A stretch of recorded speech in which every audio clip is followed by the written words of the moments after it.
Shalom, kembali lagi dalam program Sekolah Sahabat 5 menit bersama GMAHK Menteng Jakarta.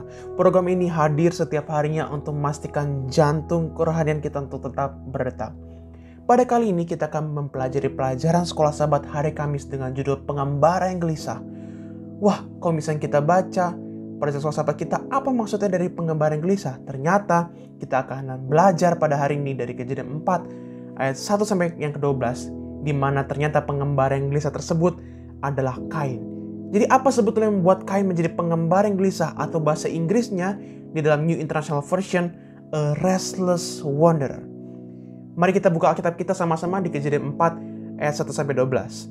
Jadi pastikan saudara mungkin pause sebentar, kita baca Alkitab kita Kejadian 4 ayat 1 sampai 12.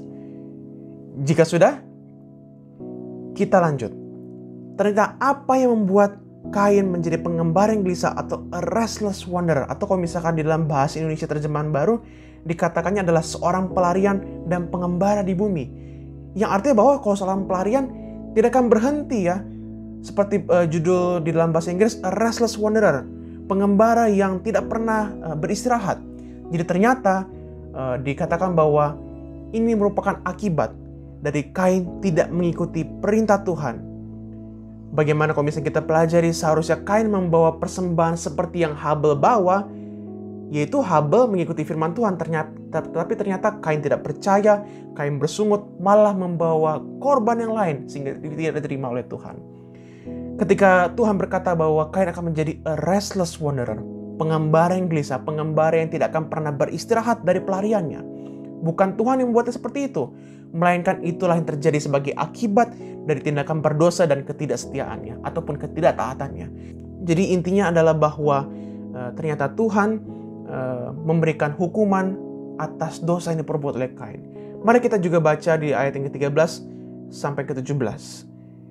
Apa sebetulnya reaksi dari Kain? Kita baca ayat ke-13. Kata Kain kepada Tuhan, "Hukumanku itu lebih besar daripada yang dapat kutanggung."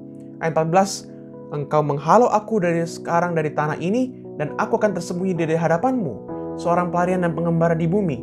Maka barang siapa yang bertemu dengan aku, tentulah akan membunuh aku." Tapi kita lihat saudara-saudara sekalian, bagaimana kasih karunia Tuhan berlaku bagi Kain yang berdosa dan bagi kita saat ini, yang mungkin saja kita manusia yang berdosa, yang lemah di hadapan Tuhan. Firman Tuhan berkata, "Sekali-kali tidak, barang siapa yang membunuh Kain akan dibalaskannya kepadanya 7 kali lipat." Kemudian Tuhan menaruh tanda pada Kain supaya ia jangan dibunuh oleh barang siapapun yang bertemu dengan dia. Wah, luar biasa. Walaupun Kain dihukum menjadi a restless wanderer, ada janji Tuhan bahwa siapapun yang berusaha untuk membunuh Kain, orang tersebut akan dihukum dengan cara yang lebih berat. Tetapi di ayat 16 dikatakan bahwa lalu Kain pergi dari hadapan Tuhan dan ia menetap di tanah Nod di sebelah timur Eden. Kita belajar, walaupun mungkin di sini ayat 16 dikatakan bahwa Kain pergi dari hadapan Tuhan. So Cain went out from the presence of the Lord.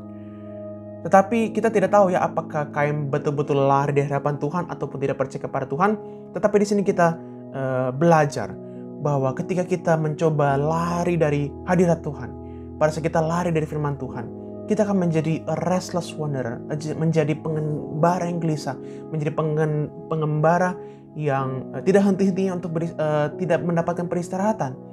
Kita menjadi gelisah, menjadi takut, kita menjadi hilang arah, karena kita tidak tahu, kita lari ke kiri, ternyata salah. Kita lari ke kanan, ternyata salah, karena kita tidak punya guideline.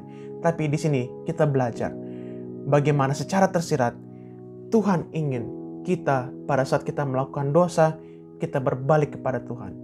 Kita bertobat dan mengikuti seluruh perintah Tuhan. Mungkin saja menjadi berat bagi kita, tapi kalian percaya pada saat kita berdoa, meminta kuasa Roh Kudus untuk menuntun kita, Tuhan pasti akan mampukan.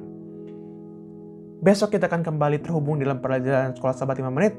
Pastikan saudara-saudara terhubung di seluruh lini sosial media Jemaat Menteng, Facebook, YouTube, dan Instagram untuk menikmati berkat-berkat Tuhan secara khusus firman Tuhan yang disampaikan oleh Jemaat Menteng. Sampai bertemu di kesempatan selanjutnya. Tuhan Yesus memberkati.